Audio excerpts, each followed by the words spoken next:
ও বন্ধুরে, যখন এই সময় আসে, আবার আল্লাহ পাক রব্বুল আলামিন বলেন, যখন এই সময় আসে, ইদা জাআ আজালুহুম লা ইস্তাখিরুনা সাআতান ওয়া লা ইস্তাকদিমুন। আল্লাহ পাক বলতেছেন, যখন এই সময় আছে আজাল, যখন এই সময় আছে লা ইস্তাখিরুনা, দেরি করবে না ঘন্টা মিনিট সেকেন্ড। যখন যার সময় আসবে, যার বয়স হবে 55 বছর, এত মাস এত দিন, তার ওই সময় মৃত্যু হওয়ার কথা। এর আগেও আসবেন না, পরেও আসবেন না। মালাকুল মউত এই বড়ই গাছের নিচে বসা, বড়ই গাছের পাতা যখন পড়ে, সেখান থেকে আসার দরকার হয় না, কাজ চলে। সুবহানাল্লাহ। মালাকুল মউত আল্লাহ পাক কেমন ক্ষমতা দান করছেন। পৃথিবীর মানুষ একই দিনই একজন মারা যায় না, এক সময় একজন মারা যায় না।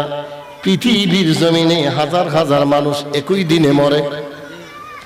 একদিকে যদি হয়, কিন্তু মালাকুল মউতের আল্লাহ পাক রব্বুল আলামিন এত ক্ষমতা দান করলেন, বললেন তুমি এখানে বসা থাকো। এখানেই যখন এই বড়ই পাতাটা পড়বে, বড়ই পাতার মধ্যে মানুষগুলির নাম লেখা, হাতের কানের মতো এক একটা বড়ই পাতা, বড় বড় পাতা। ওই পাতার মধ্যে আমার নাম লেখা, সভাপতি সাহেবের নাম লেখা, সহসভাপতির নাম লেখা, সবার নাম লেখা আছে। এখান থেকে তিনি ইঙ্গিতে বুঝে যান কে মারা যাবে, কে মারা যাবে না। ঠিক তদ্রুপভাবে ইমাম গাজ্জালী বলেন, রে এই যে বাঘ দেখতেছো, এই বাঘ যখন আক্রমণ করবে, এই বাঘ তো বাঘ না, এটা হলো মালাকুল মউত তোমার পিছনে ঘুরতেছে। চিল্লায় বলেন আল্লাহু আকবার। আরো জোরে একবার বলুন, আরো বলুন সুবহানাল্লাহ। আরো জোরে বলুন, সবাই বলুন আলহামদুলিল্লাহ। বন্ধু, হুজুর কবরের বিষয়টা কি? যেই বিষয়টা দেখলাম, কবরের মতো একটা গুহা, এই গুহার ভিতরে যখন আমি পড়ে যাব, এই গুহার ভিতরে আমি যখন থাকলাম, নিচে সাপ দেখলাম। কারণটা কি?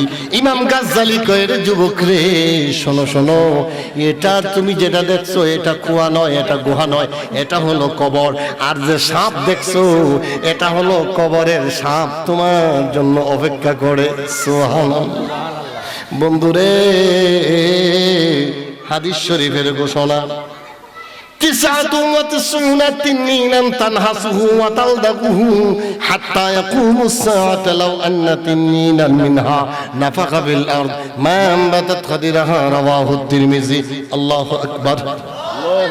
আমার নবী বলেন, শোনো শোনো, যখন কবরে আযাব হবে, কাফেরদের কবরে, মুনাফিকদের কবরে 99টা সাপ আসবে। কতটা?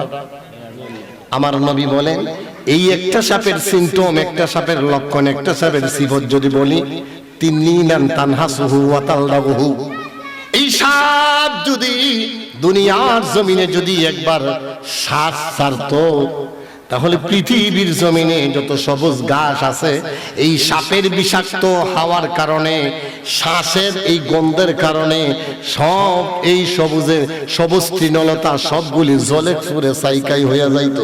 সুবহানাল্লাহ। এখন বুঝেন, যুবক, বাঘ হলো মালাকুল মউত, আর এটা হলো কবর। আর কবরের ভিতরের যে সাপ দেখতেছো, এটা কবরের সাপ। হুজুর গাছটা কি? বলে গাছ, যেই গাছের মধ্যে আমি ধরে রাখলাম, এই গাছটা হলো তোমার জীবন, তোমার হায়াত। এই গাছটার মধ্যে তুমি ধরে রাখছো। আর দুইটা ইঁদুর দেখছো নি? বলে হ্যাঁ, একটা সাদা ইঁদুর, একটা কালো ইঁদুর। রে বন্ধু, এই সাদা ইঁদুরটা হলো দিন, আর কালো ইঁদুরটা হলো রাত। দিন রাত তোমার থেকে, তোমার জীবন থেকে, তোমার হায়াত থেকে যেইভাবে ইঁদুরটা ঘাসটা আস্তে আস্তে করে কেটে ফেলছে, এইভাবে আস্তে আস্তে করে যখন ঘাসটা কেটে ফেলে, ঘাস যখন কাটতে কাটতে শেষ হয়ে যাচ্ছে, তোমার জীবন থেকে এইভাবে একদিন দুই দিন, একদিন দুই দিন চলে যাচ্ছে। আমার নবী বলেন, কিয়ামতের আলামত হলো বছর বোঝা যাবে মাসের মতো। বছর বোঝা যাবে কি মাসের মতো, মাস বোঝা যাবে দিনের মতো, দিন বোঝা যাবে ঘন্টার মতো, আর ঘন্টা বোঝা যাবে মিনিটের মতো। বন্ধু গো, 1 বছর আগে গেছে শবে বরাত, মনে হয় যেন সেদিন গেল। 1 বছর হয়ে গেছে রমজানুল মুবারক, যেন কয়েক মাস হয়ে গেছে, ঠিক কিনা? ও বন্ধু, এটা হলো সময়ের বরকত উঠে যাওয়া, কিয়ামতের আলামত। বন্ধুরে,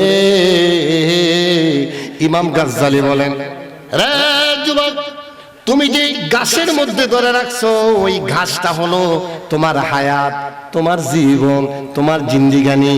আর দেখছো সাদা ইঁদুর, সাদা ইঁদুরটা হলো দিন, আর কালো ইঁদুরটা হলো রাত। দিন আর রাত মিলে তোমার সময় টিকে যাচ্ছে। তোমার বয়স 55 বছর। ছেলে কয়, মা কয়, রে আমার ছেলেটার বয়স হয়ে গেছে, আমার ছেলেটা এখনো বড় হয় নাই, আমার ছেলের বয়স হয়েছে 20 বছর, আরেক ছেলের বয়স হয়েছে 25 বছর। মা ডাক দিয়ে কয়, আমার ছেলে দিন দিন বড় হচ্ছে। না না না, আপনার ছেলে ছোট হচ্ছে, ঠিক কিনা? বন্ধু, আপনার ছেলের বয়স 50 বছর 1 মাস 3 দিন। ঠিক তদ্রুপ ভাবে 50 বছর 1 মাস 3 দিন যদি হায়াত হয়, আপনি জানেন না আপনার জীবন থেকে 25টা বছর চলে গেল। আর কতদিন বাঁচবেন রে বাবা? অবশ্যই ইন্তেকালের আগে আপনার সিটি কিন্তু আইসা গেছে, ঠিক কিনা? সিটি গুলি আইসা গেছে। বলে কেমনে কোন? দাড়িগুলি পেকে যাচ্ছে, 1 নাম্বার সিটি। 2 নাম্বার, আল্লাহ যখন কোনো মানুষে নয় সিটি দিয়া ওই নেয়, কাউরে বিভিন্ন ধরনের সিটি আসে, আর যেইভাবে সিরিয়াল মেনটেন করা হয়, চোখের পাওয়ার কমে যায়, ঠিক কিনা? ও বন্ধু, বলে হুজুর, যে সময়ে হাড্ডি চাবাইয়া খাইতাম, এখন গুস্ত খাইতে পারি না, দাঁতের পাওয়ার লেস, ঠিক কিনা? আল্লাহ মরণের আগে 3টা চিঠি দেয়, এমন ভাবে রে চুলগুলি পেকে যায়, চোখের পাওয়ার কমে যায়, দাঁত নরে সরে, তার মানে আপনার হায়াতটা কমে যাচ্ছে। ঠিক তদ্রুপ ভাবে ইমাম গাজ্জালি বলেন, যুবক রে, তুমি যে স্বপ্নে দেখছো, গাছটা হলো তোমার জীবন, আর হায়াত, এই হায়াত একদিন করে কমে যাচ্ছে। ইঁদুর যেইভাবে তোমার জীবন থেকে তোমার যেইভাবে গাছটা খায়, ঠিক তদ্রুপ ভাবে দিন যায় রাত যায়, দিন যায় রাত যায়। আমরা কিন্তু হায়াত বাড়তাছে না, বরং কথা বোঝা যায়, কথা ক্লিয়ার তো? রে বন্ধু, এবার যুবক ডাক দিয়ে কই, হুজুর গো, সবগুলি আমার মনোবোধ হইতেছে, সব বুঝলাম গো।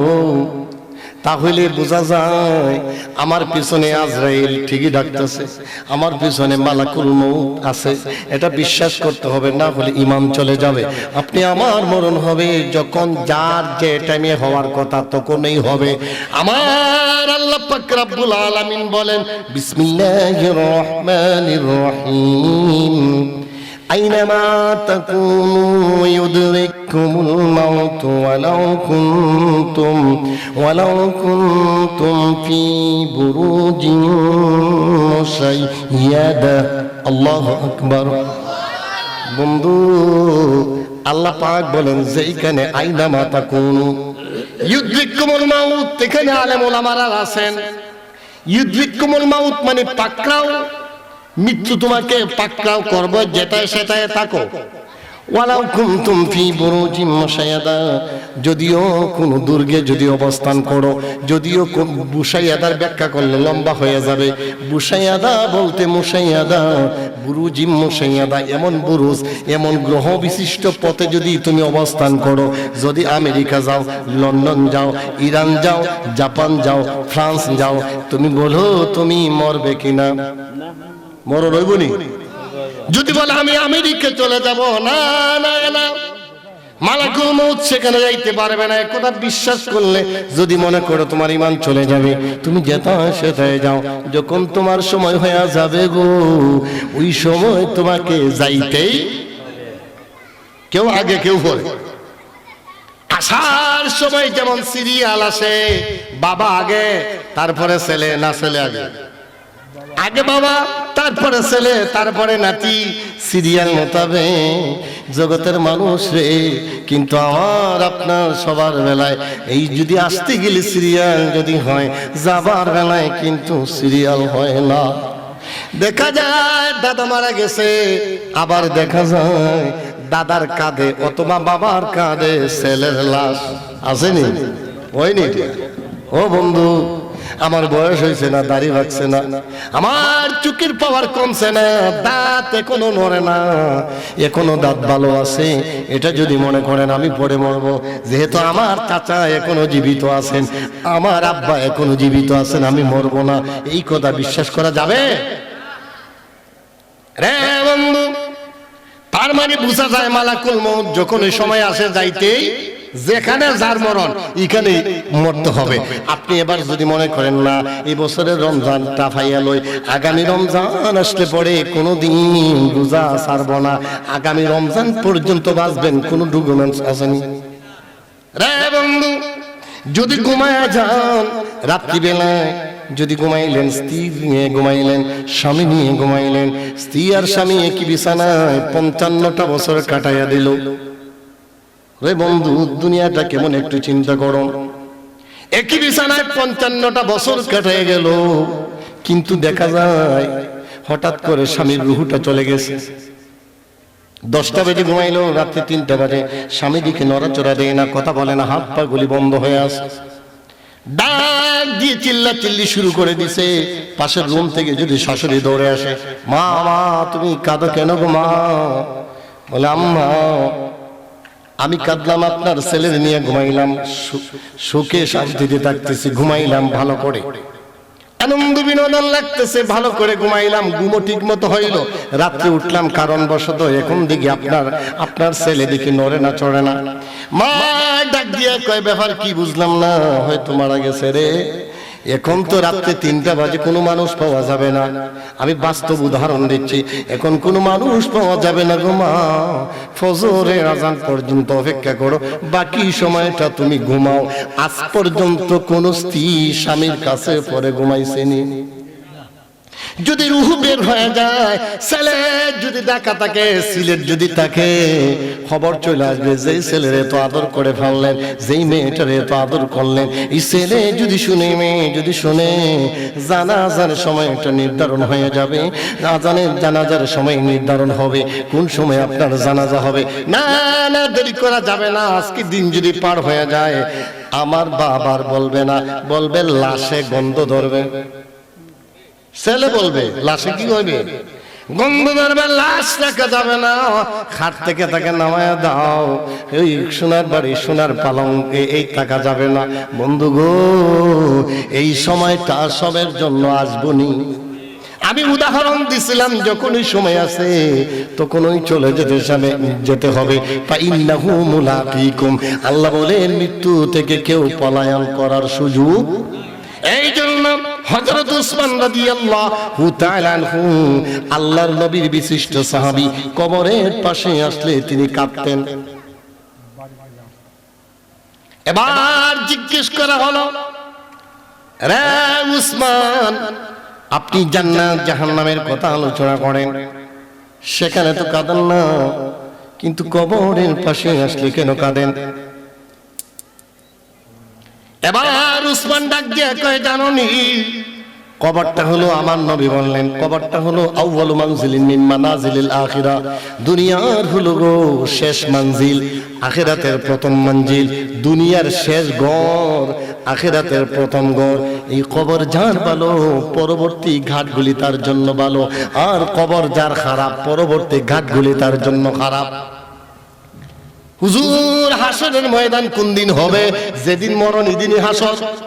হুজুর কিয়ামত কোন দিন হবে? যেদিন মরণ এদিনই কিয়ামত। আপনার জন্য মরণ যদি হয়ে যায়, আমল করার কোনো সুযোগ। আরে আপনি যদি মারা যান, তখন কি আর নামাজ পড়তে পারবেন, ইবাদত করতে পারবেন, আবার নিজ গুন্ডা বাজাইতে পারবেন? বলে আল্লাহ যদি খবর থেকে উঠতে দৌড় মেরে যাই মুখাবন বললো, এই সুযোগ আছে? নাই। আমার নবী বলেন। আপনাদের খারাপ লাগেনি? আমি কিন্তু আলোচনা একটা ধারাবাহিকতা নিয়ে আসছি, ভাঙ্গা ভাঙ্গা আলোচনা করতেছি, এটা কারণ আছে। কারণ পরবর্তী উলামায়ে কেরাম, আমি তো আপনাদের মানুষ, তারা আলোচনা করবেন। আর একটা ধারাবাহিকতাই আনা উচিত, যেহেতু আমাদের শিক্ষণীয় বিষয় থাকা দরকার। ওয়াজে আসলাম কি, মেসেজ পাইলাম কি, যাব কি, ঠিক না? এখন বর্তমানে ওয়াজ নসিহত হয়। আমি আজকে এই বছর ইমাম সাহেবরে এই ব্যাপারে আমি পরামর্শ করছি। ওয়াজ কমিটি এবং ইমাম সাহেব আমার কথাটা সুন্দরে সাদরে গ্রহণ করছেন।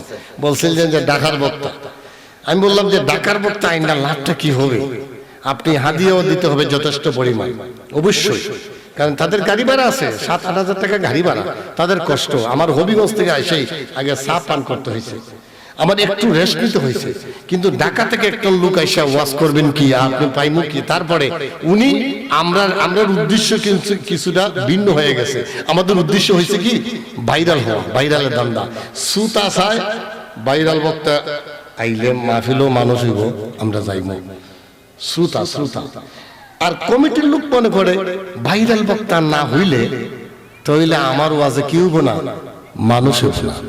আর ওয়াজে যিনি ওয়াজ করতে আসে উনি মনে করে যে আমি যদি এমন কোনো কিছু না করি, সবের থেকে ভিন্ন, ভাইরাল না হয়, তাহলে আমার ওয়াজটাও মানুষে শুনবে না। তখন ওই বক্তা করে কি, কুরআন শরীফের ওই 30 পারা সিফা সাফায়ও এমন কথা বলে যে পাওয়া যায় না। এমন কথাই বলে, জিব্রাইল 4th আকাশে উঠলেন, 5ম আকাশে উঠলেন, 7ম আকাশে গেলেন, 6ষ্ঠ আকাশে গেলেন, আবার নামলেন, আবার উপরে উঠলেন। মানুষ বাড়ি যায় আর কয় আজকে রে বাবা একটা ওয়াজ হইছে। কয় কি ওয়াজ? কয় দারুণ ওয়াজ। কেমন ওয়াজ? কয় খালি আকাশের ওয়াজ আর জমিনের ওয়াজ। ঠিক নেই, কিন্তু আকাশের ওয়াজ আর জমিনের ওয়াজ শুনলে আমার লাভ হয়েছে কিনা? আমি নিজ মাগুরন্ডার মুসল্লি, আমি যেরকম এরকমই আছি। আমার না আছে মরণের ডর, না আছে আমার গান বাজনার ডর, না আছে আমার কোনো গুস্তার ডর, না আছে আমার জাকাত না দিলে ডর। আমি এগুলি জানলাম না, বুঝলাম না, পর্দা বসিদাও জানলাম না, ইসলামের মৌলিক বিষয়গুলি জানলাম না। তাহলে আমি এরকম ওয়াজ শুনলে আমার কোনো ফায়দা হয়েছে নি? খালি টেকই খরচ হয়েছে, মানুষ কিছু আইছে তারপরে চলে গেছে। আজকের যারা আলোচনা করছেন করবেন, আমি মনে করি প্রত্যেকটা কথাই গুরুত্বপূর্ণ। অবশেষে আমি শেষ দিকে যাচ্ছি। সর্বশেষ বলতেছিলাম, মরণ থেকে যতই পলায়ন করেন বাঁচার কোনো সুযোগ নাই।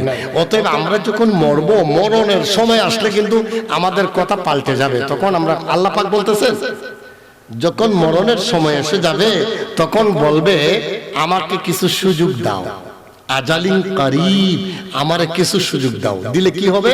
ফাআসাদদাকা ওয়া আকুম মিনাস সালিহিন। আল্লাহ যদি আমারে একটু সুযোগ দাও, আমি তোমার নেককার সালেহ বান্দাদের অন্তর্ভুক্ত হয়ে যাব। সুবহানাল্লাহ।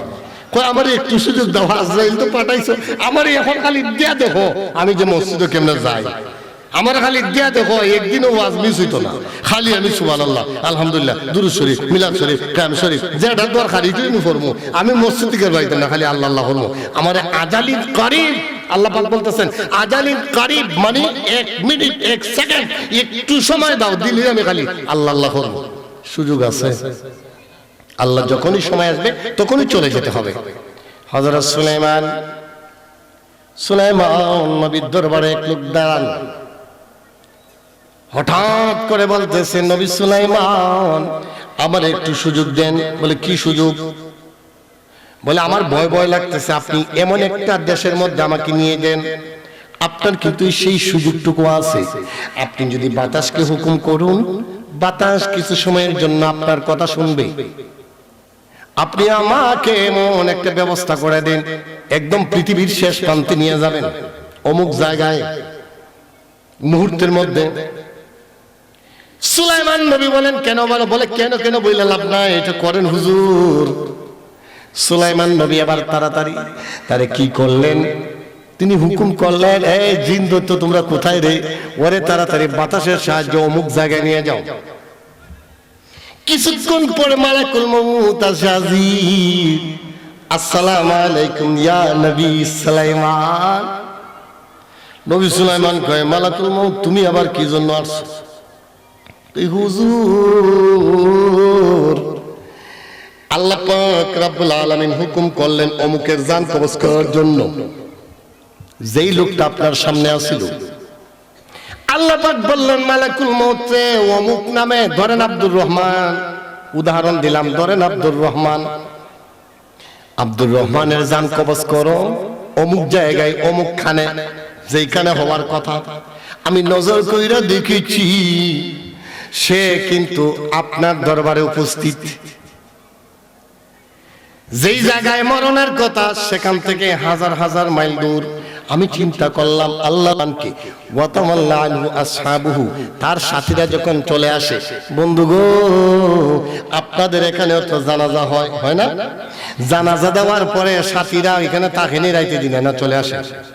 হাদিস শরীফে নবী বলেন ওয়াতামাল্লা আনহু আসহাবুহু, কবর দেওয়ার পরে যখন সাথীরা চলে আসে, ভাই চলে আসে, বোন চলে আসে, আত্মীয় স্বজন চলে আসে, মামা চলে আসে, ওয়াতামাল্লা আনহু আসহাবুহু, নবী বলেন ইন্নাহু লা ইয়াসমাউ করানি আলাইহিম। আল্লাহু আকবার, জোরে বলতে হবে, আরো জোরে। নবী বলেন ইন্নাহু লা ইয়াসমাউ করানি আলাইহিম, সাথীদের জুতার পায়ের আওয়াজের শব্দ কবর থেকে ব্যক্তি শুনতে পায়। সুবহানাল্লাহ। তারা যখন চলে আসে তখন সাথীদের জুতার পায়ের আওয়াজের শব্দ শুনতে পায়। আমার ভাই যায়, আমার মামা যায়, আমার শ্বশুর যায়, আমার আত্মীয় স্বজন যায়। তখন দুইজন ফেরেশতা কবরে আসেন। কয়জন আছেন? হাদিসের কথা। তারপরে কবরে তারে বসাইয়া দেওয়া হয়, পায়ে কয়দানিহি, বসাইয়া তারে প্রশ্ন করা হয়, চিনোনি জানোনি? যেই প্রশ্নটা করা হয় এক নাম্বারের মূল প্রশ্ন, কবরে আমরা সারা জীবন শুনে আসছি কবরে প্রশ্ন হবে তিনটা, এটা শুনছি না? না বন্ধু, কবরের প্রশ্ন মূল একটা। মূল কয়টা? যদি একটা পারে তিনটাই পারবো, অসুবিধা নাই, তাকে আর জিজ্ঞেস করা হবে না। প্রথম প্রশ্নটা, ওনারে চিনোনি, ওনারে জানোনি, উনি কে, ওনার পরিচয় তোমরা জানোনি? যার পরিচয় জিজ্ঞেস করা হবে, যিনি মদিনাতে শুয়া শুয়া আমাদের জন্য কান্দেন। যে মানুষগুলি কারণ নবী কেমন আপন জানোনি? ভাই বাইরে বলে যায়, বন্ধু বন্ধুরে বলে যাবে, মা তার সন্তানকে বলে যাবে, সন্তান তার মাকে ভুলে যাবে, বন্ধু বন্ধুরে ভুলে যাবে, ছাত্র শিক্ষককে ভুলে যাবে, সন্তান যখন তার মাকে ভুলে যাবে বলে মা মা মা, মা বলবে কে রে বাবা তুই? আমার তো বিয়ে হয় নাই, তুই কোথা থেকে আসলি? পরিচয় দিবে না, জিজ্ঞেস করবে না তুমি কোথা থেকে আসছো। বাবা যখন জিজ্ঞেস করবে ছেলে, ও ছেলে রে, ও আমার বাবা, ছেলে জিজ্ঞেস করবে আপনি বাবা কোথা থেকে আসলেন? আপনার আমি চিনি না। আপনি কে? আপনার পরিচয় কি? চিনি না, জানি না। এমন কি সমস্ত নবীগণ পর্যন্ত বলবেন লাস্তুলাহা, আমার ফাওয়াল্লেস, আমার ফাওয়াল্লেস। আমার নবী শুধু বলবেন আনা আলাহা, আনা আলাহা, আনা আলাহা। কিয়ামতের ময়দানে একমাত্র আমি নবী তোমাদের জন্য সুপারিশ করব। সুবহানাল্লাহ। আমার নবী কেমন আপন জানেননি? মা যদি তার সন্তানকে ভুলে যায়, সন্তান যদি তার মাকে ভুলে যায়, আমার নবী বলেন আমি ভুলবো না। একটা মাত্র কারণ, যারা দুনিয়ার জমিনে, হাদিস শরীফ সাক্ষী, ইনদা উলান নাস বিয়াউমাল কিয়ামা আকসারুহুম আলাইয়া সালাতান, রাওয়াহু তিরমিজি। জোরে বলুন আল্লাহু আকবার। আমার নবী বলেন বন্ধু গো, ইন্না উলান নাস বিয়াউমাল কিয়ামা, কিয়ামতের ময়দানে ওই ব্যক্তি আমার বড় কাছে হয়ে যাবে, আকসারুহুম আলাইয়া সালাতান, যারা দুনিয়ার জমিনে বেশি বেশি দরুদ শরীফ পড়েছে। সুবহানাল্লাহ। যারা দুনিয়ার জমিনে বেশি বেশি দরুদ শরীফ পড়ছে এরা আমার বড় কাছে, এরা আমার বড় নিকটের। আমার নবী বলেন আমি এরা চিনবো, আমি এরা সুপারিশ করব। তাহলে মাও আপন না, ভাইও আপন না, বোনও আপন না, আপনার কেউ আপন না, আমার নবী আপনার আপন। সুবহানাল্লাহ। আরে জিজ্ঞেস করা হবে, হাদিস শরীফ সাক্ষী, ওনারে চিনোনি? নবীর সাথে যদি সম্পর্ক ভালো হয় আমরা তখন ওনাকে চিনব, আর যদি সম্পর্ক ভালো না হয় তখন বলবে লোকেরা যা বলতো আমরাও তা বলতাম। এবার হাদিস শরীফ সাক্ষী, ফায়াদরিবু দারবাতান ফায়াসিহু সাইহাতান মিন ইয়ালিহি গায়রা সাকালাইন। আমার নবী বলেন তখন এমন মাইর দেওয়া হবে, এমন মাইরের উপরে মাইর, এমন মাইর দেওয়া হবে, মিন ইয়ালিহি গায়রা সাকালাইন, সাকালাইন ব্যতীত সবাই শুনতে পাবে। রে বন্ধু, সাকালাইন কি? সাকালাইন শব্দের অর্থ জিন এবং ইনসান, মানুষ এবং জিন। আমার নবী বলেন কবরে আযাব হবে, দুই জাতি শুনবে না, একটা হলো জিন, একটা হলো ইনসান। আমরা জিন না ইনসান? আমরা হইলাম ইনসান, মানে মানুষ। আমরা শুনবো না, কবরের পাশে গেলে আমরা আযাব শুনিনি, তাইলে বোঝা যায় মানুষ এবং জিন শুনবে না, তার মানে এরা ছাড়া অন্যরা শুনবে। কথা দুইটু। এবার জিজ্ঞেস করি, অনেক সময় দেখা যায় এখানে অনেক বড় গুরুস্থান, আমি অনেক দিন জিয়ারত করছি, বহু মানুষ আমার হাতে কবর দিলাম, বড় মানুষের জানাজা দিয়েছি, এই কবরে অনেক মানুষ শায়িত, ঠিক কিনা? আপনার ভাই, আপনার মা, আপনার বাবা, আপনার দাদা এখানে শায়িত আছে।